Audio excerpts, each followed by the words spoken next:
Sistem tata surya adalah sistem planet-planet yang mengelilingi orbit masing-masing dengan berpusat pada matahari.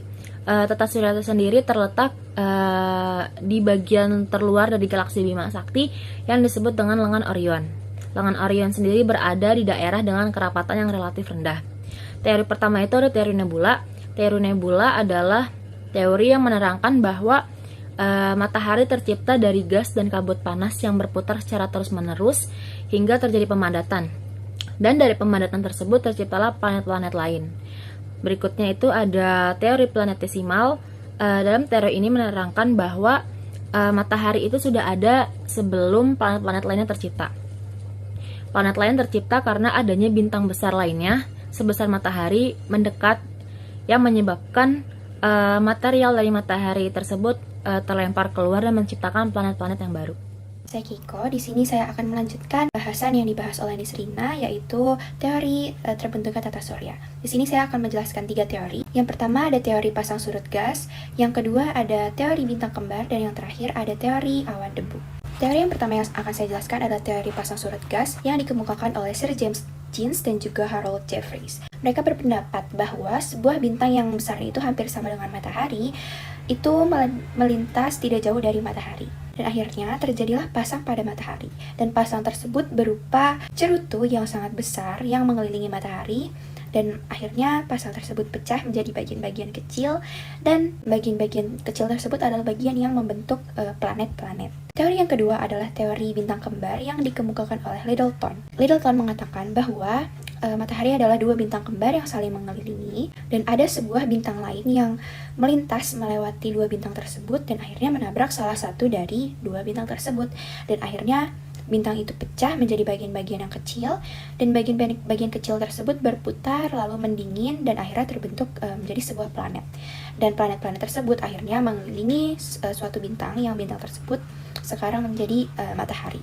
Dan teori yang terakhir adalah teori awan debu atau teori protoplanet. Jadi menurut teori ini pada awalnya tata surya itu terbentuk dari sebuah awan yang sangat luas yang terdiri dari debu dan gas hidrogen dan gas helium. Lalu terjadilah ketidakaturan antara debu dan gas di dalam awan tersebut dan akhirnya terjadi gaya tarik-menarik antara dua hal tersebut. Dan sehingga terjadilah penyusutan dan juga pergerakan yang cepat dan teratur. Dan akhirnya terbentuklah piringan cakram yang pada bagian pusat cakramnya itu tebal dan pada bagian pinggiran cakram itu tipis. Pada bagian inti cakram itu dia menggembung dan akhirnya terbentuklah matahari. Sedangkan untuk bagian pinggir cakram akhirnya terbentuklah planet-planet.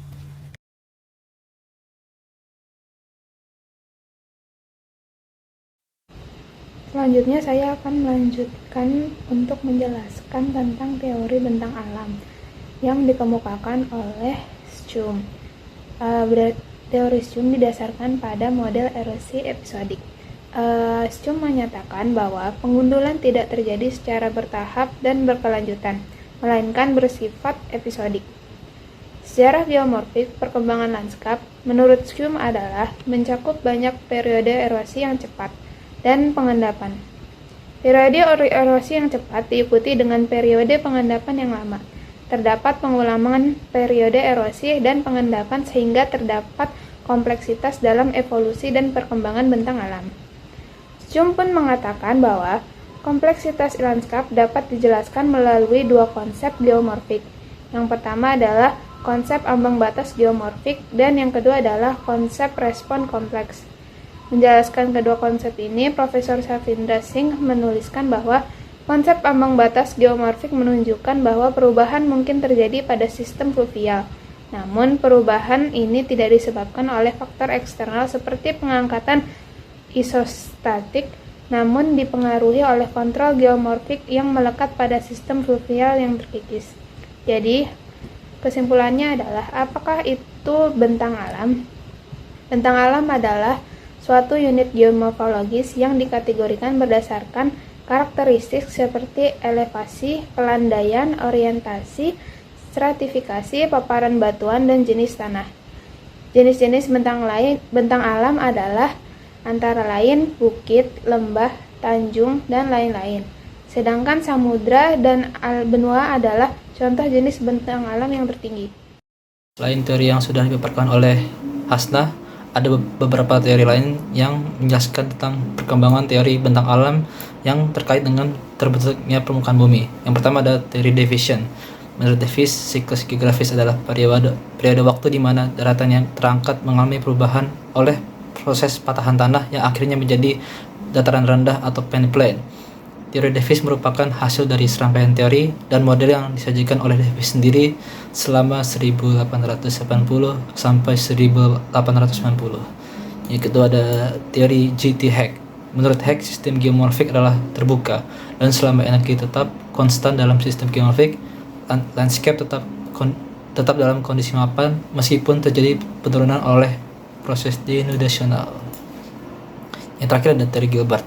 Menurut Gilbert, landscape adalah hasil dari dua kecenderungan yang bersaing terhadap variabilitas, ketika gaya penggerak melebihi dari gaya penahan, dan kecenderungan keseragaman, ketika gaya penggerak sama dengan gaya penahan.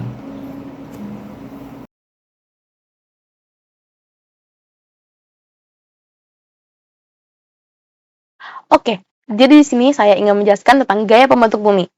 Beberapa gaya yang sedang bekerja sangat mempengaruhi perubahan muka bumi, baik bersifat membangun, konstruktif, maupun merusak, destruktif.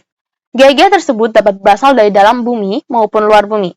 Gaya asal dalam, endogen, dan gaya asal luar, eksogen, menyebabkan bentuk muka bumi berubah-ubah dalam sejarah dan membentuk kondisi muka bumi saat ini. Gaya asal dalam adalah gaya yang berasal dari dalam perut bumi, berupa gaya kegemaan, tektonik, gaya kegunung apian, vulkan, maupun gaya dalam pembentukan pegunungan.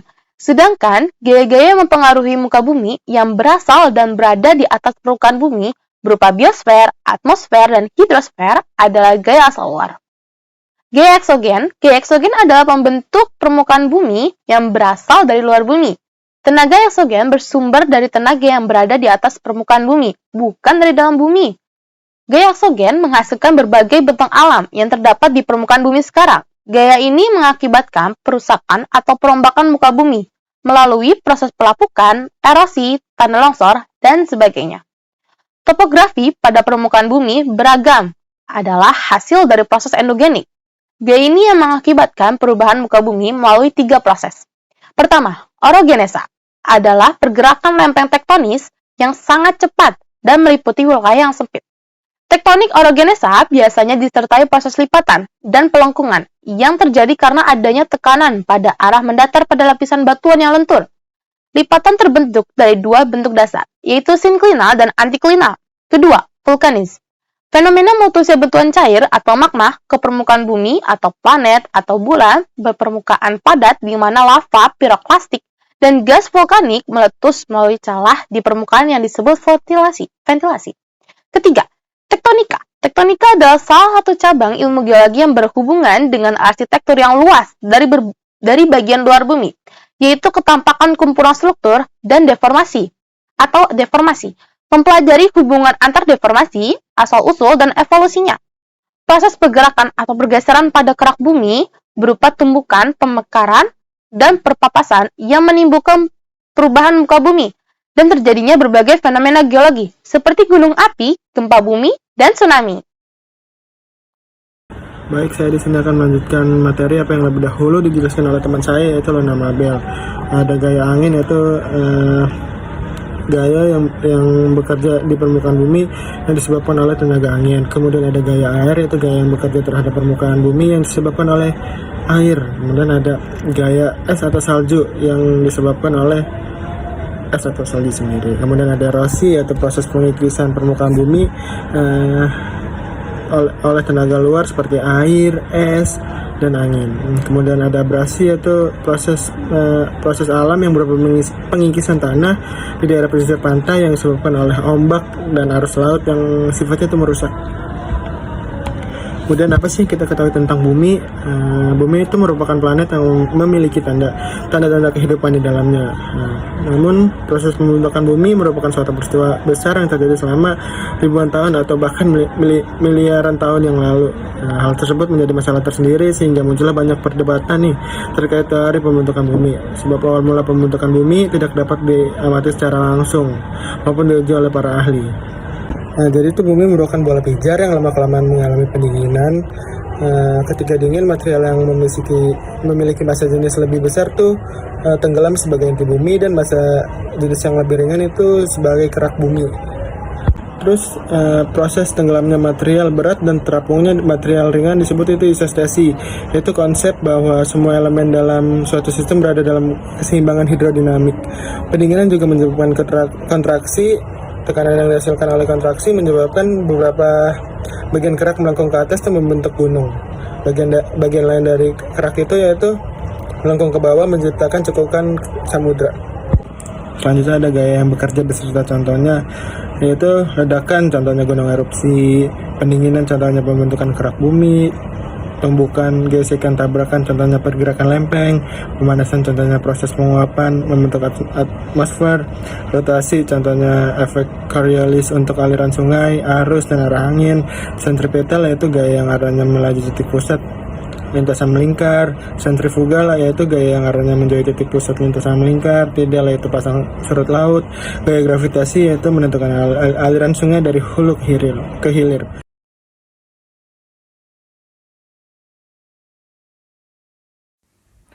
Bumi memiliki unsur sebagai berikut. 1. Inti luar, yaitu adalah inti luar dan inti dalam. 2. Mantel yang terdiri atas litosfer dan astronosfer. 3. Kerak yang terdiri atas kerak benua dan kerak samudra. Berikutnya adalah unsur-unsur di kerak bumi diurutkan yang paling umum, dan ini berdasarkan persentase massa totalnya. Peringkat pertama ada oksigen, peringkat kedua adalah silikon, peringkat ketiga adalah aluminium, dengan persentasenya ada di sini semua. Ini adalah unsur-unsur di bumi secara total diurutkan dari yang paling umum.